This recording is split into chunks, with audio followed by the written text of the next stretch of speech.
বাংলার নেহা কাকার আবারও সাগরের তীরে চলে আসলো। সারা রাত না ঘুমিয়ে শীতের মধ্যে কাঁপতে কাঁপতে সূর্য উদয় দেখতে চলে এসেছি। নিজেকে আমি যা খুশি তাই ভাবতে পারি, বিশ্ব সুন্দরীও ভাবতে পারি, আবার বাংলার নেহা কাকারও ভাবতে পারি। এইটা আবার অনেকে মানতেই পারে না। বিথিকে কোন দিক থেকে নেহা কাকারের মতো লাগে? ভাই রে ভাই, ভাবতে তো আর টাকা লাগে না। না, আমি তো কল্পনাতে আকাশে উড়েও বেড়াই, বাস্তবে তো মাটিতেই ঘুরে বেড়াই, তাই না? আজকের এই সকালটা আমার কাছে সারা জীবন স্পেশাল হয়ে থাকবে। সূর্য উদয় দেখার জন্য সারা রাত জেগেছিলাম, রেডি হয়ে তৃষাকে ডাক দিয়ে বাহিরে নিয়ে চলে এসেছি। কুয়াকাটার আজকেই আমাদের লাস্ট দিন ছিল। একটা দিনও আমি সূর্য উদয় দেখতে পারিনি, তাই আজকে পণ করে ফেলেছিলাম যে যেভাবেই হোক না কেন দেখবই। আমাদের সাথে করে আলামিনকেও নিয়ে এসেছিলাম। এদিকে জানি না কেন একটা কুকুর আমাদের পেছনে পড়েছে, হয়তো বা আমার দৌড় দেখে। এখানে একটা গাড়িতে করে আমরা আরো সামনে যাচ্ছিলাম ভালো করে সূর্যোদয়টা দেখার জন্য। না হলো 5 কিলো তো দূরে গিয়েছি। এই কুকুরটাও আমাদের সাথে দৌড়াতে দৌড়াতে সেখানে গিয়েছিল। প্রথম দিকে একটু ভয় পেয়েছিলাম, পরে দেখছি না, সে হয়তো বা আমাদেরকে গার্ড দিতে যাচ্ছে। সে হয়তো ভাবছে এত সকালবেলা একটা মেয়ে লেহেঙ্গা পরে বিচের ধারে এসেছে,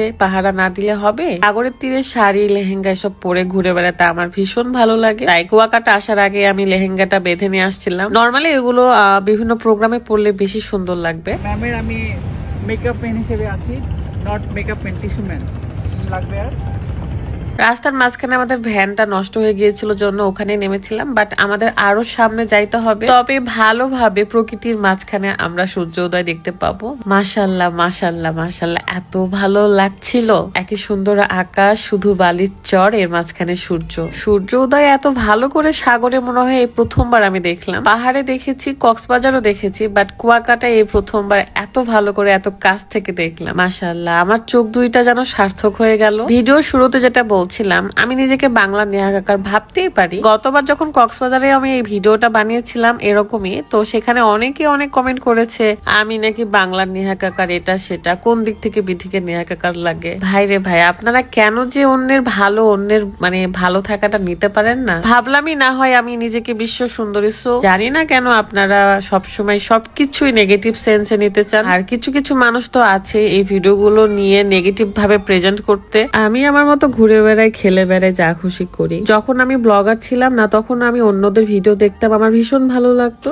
আর যাকে পছন্দ ছিল না তাকে আমি ব্লক মেরে রাখতাম কিংবা ইগনোর করে রাখতাম। তারপরও কখনো কাউকে নিয়ে বাজে কথা বলি নাই। যাই হোক না কেন, সব মানুষ তো আসলে একরকম নয়, ভালো খারাপ মিলেই এই দুনিয়া। আমার জীবন, আমার সবকিছু, আমি যেভাবে চাইবো সেভাবেই থাকবো। আল্লাহর কাছে হাজার হাজার শুক্রিয়া যে আমি অনেক ভালো আছি, আলহামদুলিল্লাহ। খারাপ সময়ও ধৈর্য ধরেছিলাম, আর ভালো সময় আল্লাহ শুক্রিয়া করি। যাই হোক না কেন, কিছু নিন্দুক মানুষের কথা বলতে গিয়ে পুরো ভিডিওটাই শেষ করে ফেললাম। তাছাড়া তো সবাই আমাকে কত ভালোবাসে, কত স্নেহ করে। আচ্ছা, যারা ভালোবাসেন তারা বলেন তো আমাকে আজকে কেমন লাগছে। কুয়াকাটায় আমরা 4 থেকে 5 দিন ছিলাম এবং এখান থেকে আমরা ঢাকায় গিয়ে 2-3 দিন থাকবো। বলতে গেলে এখন আমরা ঢাকাতেই আছি। এই ভিডিওটা দিতে দিতে আমার লেট হয়ে গেল। ও দেখা হয়ে যাবে নেক্সট ভিডিওতে। ভালো থাকবেন সবাই, সুস্থ থাকবেন, নিজেকে ভালো রাখার চেষ্টা করুন। আল্লাহ হাফেজ, আসসালামু আলাইকুম।